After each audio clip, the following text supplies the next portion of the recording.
Greetings. Building a foundation for yourself in setting up a church youth program, or in planting a vegetable garden, or in choosing a college major that will point you to a desirable vocational direction can be either daunting or a quickly decided lark. I suspect that at least some of those missing years in Jesus' life, the years between being about 12 and then starting his ministry around the age of 30, were spent in thoughtfully building a foundation for his work in bringing the message of his Father's kingdom to our world. This is The Practicing Christian, and this week's report is on building foundations. We find that in many areas of life, there are foundations that help us to build higher and more complex systems of knowledge and culture. Calculus, for example, is best taken on after algebra, geometry, and trigonometry have been at least fairly well understood.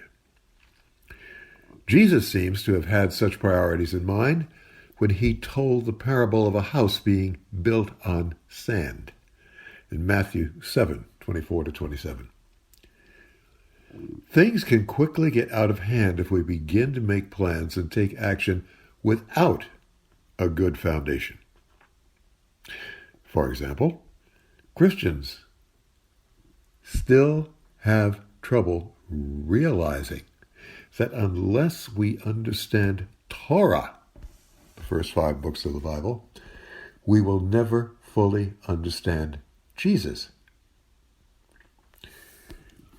Americans and people in other nations on our 2 continents are slipping and sliding into treacherous actions over the question of slavery and its aftermath.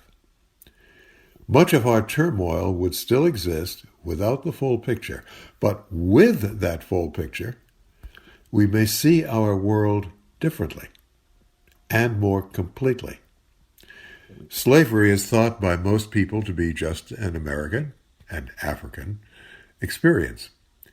Most people seem to have no idea how pervasive, how deep, and how long-lasting it was and still is today. Slavery seems to have developed with the growth of agriculture during the Neolithic period about 11,000 years ago. It arose over all the planet.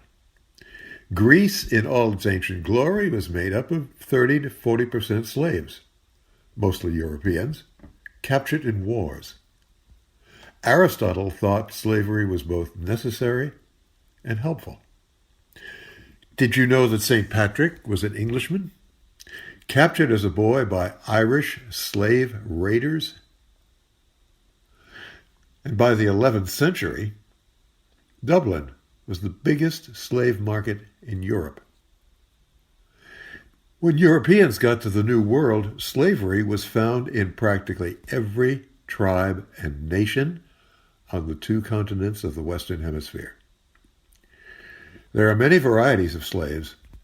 Some are slaves for a set period of years, some for life, and with their children perhaps being slaves as well. Forget about the year 1619. That year is being bandied about as the beginning of slavery in what became the United States, in Virginia.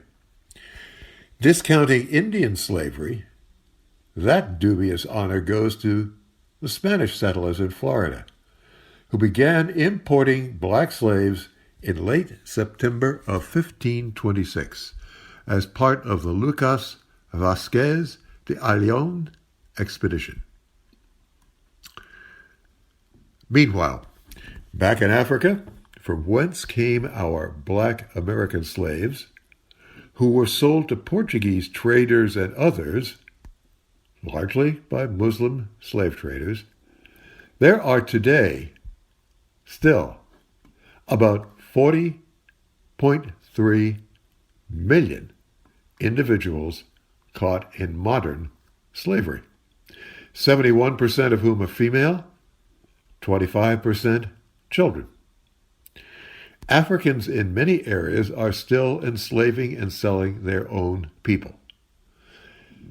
I try to do my small part, sending cash annually to Christian Solidarity International. It's one of perhaps 50 organizations just in the USA fighting slavery worldwide. Slavery and its cruel centuries-long aftermath is not now and never was solely a white or Christian or American game. The disease has infected all people at times. I hope and pray we will have ended it and all its consequences in only 200 or 300 years from now. It's going to take a while. To that end, we shall need to build clearer and stronger foundations, industrially and morally, on which to build such a free society everywhere in our world. John Wesley developed a format for decision-making that he used in building foundations. It came to be known as the Wesleyan quadrilateral. It works pretty well most of the time. Firstly, you ask what Scripture has to say on the subject. Secondly, put together your data to record and analyze the tradition surrounding it. Thirdly, apply reason to the question at hand to see what you logically arrive at. Fourthly, add your experience that can be brought to the table. This pattern can help with buying a car, planning a wedding, putting up a building addition, designing a city park, defunding the police, or any other small problems that you may be working on. Scripture, tradition, reason, and experience. When working with others or just building an enterprise on your own, we need a solid foundation. It's easy to see how shallow a foundation we can have when we look into our history, both as slaves, centuries ago, and slave holders, more recently, without using something like the Wesleyan quadrilateral. We can use this to look deeply into our process. There are no miracles to be had by this method. In many cases, we can't even easily agree on simple questions. For example, should we serve wine at church dinners? It's a simple question. Well, did Jesus drink alcohol containing wine himself?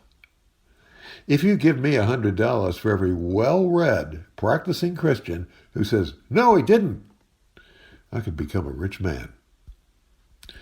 Nevertheless, when Jesus calls us to be thoughtful, practicing Christians, he means at the very least for us to work out how we make our decisions on any question before jumping in and swallowing whole an idea like defunding the police. True, getting excited over a new idea can be exhilarating. It can also be dangerous and costly. Look at the enthusiasm of millions of socially concerned Christians as they took us into prohibition. People in poor neighborhoods may have to pay a good deal of the price of whatever our decisions are.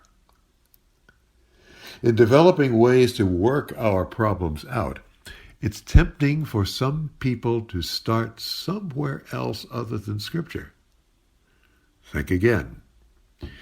Even something as simple as canning your Uncle Ralph's chili for sale can benefit from a bit of insight on the ingredients. Are they healthful or not? How are the meat animals treated and slaughtered? And the packaging, is it environmentally good or a problem? and so on. But don't give up. Just set your heart in the right direction and follow through with integrity. Serve then. Be the king's right arm.